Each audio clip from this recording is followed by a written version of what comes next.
नमस्कार, मी डॉक्टर हिरालाल पवार। आज आपण जाणून घेऊया दूध आणि हृदय याचा काही संबंध आहे का।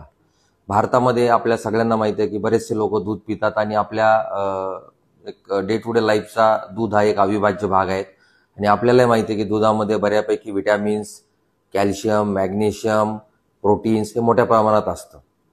परंतु जर खूप अति प्रमाणात दूध सेवन केलं किंवा सॅच्युरेटेड फॅट असलेलं दूध सेवन केलं आणि दुग्धजन्य पदार्थ पर्टिक्युलरली चीज, पनीर, लोणी हे जर मोठ्या प्रमाणात सेवन केलं तर आपलं कोलेस्ट्रॉल लेवल वाढू शकतं आणि आपल्याला हृदयविकाराचा धोका संभवतो।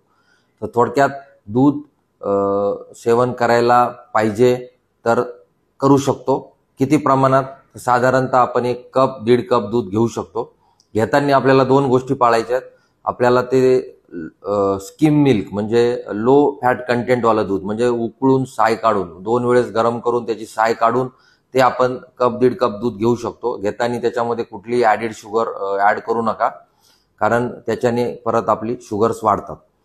सेकंड थिंग, हे ज्या दुधाचे जे पदार्थ आहेत ते आपण थोडेसे प्रमाणात टाळले तर बेटर राहील। अशा प्रकारे मला असं वाटतं की जर दूध हृदयविकाराच्या ज्या पेशंट्स आहेत त्यांना जर दूध प्यायचं असेल तर त्यांनी ते स्किम मिल्क घ्यायला हवं आणि साधारणतः कप ते 1.5 कप। धन्यवाद।